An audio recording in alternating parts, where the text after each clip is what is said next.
ಮಾಡದೇ ಇದ್ರೆ ಮುಸ್ಲಿಮ್ಸ್ ಅಂತ ಹೇಳ್ತಾರೆ. ಏನೋ ನಾವು ಹೆಮ್ಮೆ ಪಟ್ಟಿದ್ದೀವಿ, ಏನೋ ನಮ್ಮ ದೇಶಕ್ಕೆ ಒಳ್ಳೇದು ಮಾಡ್ತಾರೆ ಮೋದಿ ಅಮಿತ್ ಶಾ ಹೇಳಿ. ಏನ್ ದೇಶ ನೀರಲ್ಲಿ ಮುಳುಗ್ತು, ಎಲ್ಲ ಹಾಳಾಗಿ ಹೋಯ್ತು.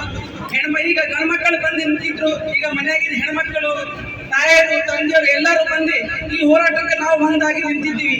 ಮನೆಯಲ್ಲಿ ರೊಟ್ಟಿ ಮಾಡಕ್ಕೆ ನಾವು ತಯಾರಾಗಿಲ್ಲ. ಈಗ ಇದೆಲ್ಲ ದೇಶಕ್ಕೋಸ್ಕರ ನಾವು ಜೀವ ಹೋದ್ರೆ ಪರವಾಗಿಲ್ಲ, ನಾವು ಎಲ್ಲರೂ ಹೆಣ್ಮಕ್ಕಳಾಗಿ ಎಲ್ಲರೂ ತಾಯಿ ತಂದೆ ಹಣ್ಣಿನ ಕೂಸು ತಗೊಂಡು ಬಂದು ನಿಂತು ನಾವು ಫೈಟ್ ಮಾಡಿ. ಬೇಕಾದ್ರೆ ಮೋದಿ ಅವ್ರಿಗೆ ಬಂದು ನೋಡ್ಕೋಬಹುದು, ಮೀಡಿಯಾದಲ್ಲಿ ಎಲ್ಲರೂ ಹೇಳ್ತಾ ಇದ್ದೀನಿ. ದಯವಿಟ್ಟು ಇದು ಒಳ್ಳೇದು, ಇದೆಲ್ಲ ಅವಕಾಶ ಸಿಕ್ಕಿದೆ. ದಯವಿಟ್ಟು ಎಲ್ಲರೂ ನೀವೆಲ್ಲರೂ ನಮಗೆ ಸಹಾಯ ಮಾಡಬೇಕು.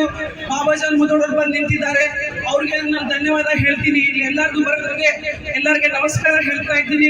ದಯವಿಟ್ಟು ನಮ್ಮ ಲೇಡೀಸಿಗೆ ಎಲ್ಲರಿಗೂ ಐತಲ್ಲ ನಾನು ಧನ್ಯವಾದ ಕೊಡ್ತಾ ಇದ್ದೀನಿ. ದಯವಿಟ್ಟು ನೀವೆಲ್ಲರೂ ಮೀಡಿಯಾರು ಕೂಡಿ ನಮ್ಮ ಬಾಬಾಜಾನ್ ಮುದೋಡಿ ಇವತ್ತು ಏನೀಗ ಮೀಟಿಂಗ್ ಮಾಡಿದ್ದಾರೆ, ಅವರು ನೆಕ್ಸ್ಟ್ ಇದಕ್ಕಿಂತ ಹೆಚ್ಚಾಗಿ ಹೆಣ್ಮಕ್ಕಳು ಮನೆಯಾಗಿಂದ ಮಕ್ಕಂದಿದ್ದು ಕೂಸು ತಗೊಂಡು ಬಂದು ನಿಂತು ನಾವು ಫೈಟ್ ಮಾಡಕ್ ತಯಾರಿದ್ದೀವಿ. ಯಾರು ಬರಲಿ ನಾವು ಬಿಡ್ಕೊಳಕ್ ತಯಾರಿಲ್ಲ. ನಾವು ಮುಸ್ಲಿಮ್ಸ್ ಹೆಣ್ಮಕ್ಕಳು ಮನೆಗೆ ರೊಟ್ಟಿ ಮಾಡಕ್ ನಾವೇನು ಕುಂತಿಲ್ಲ.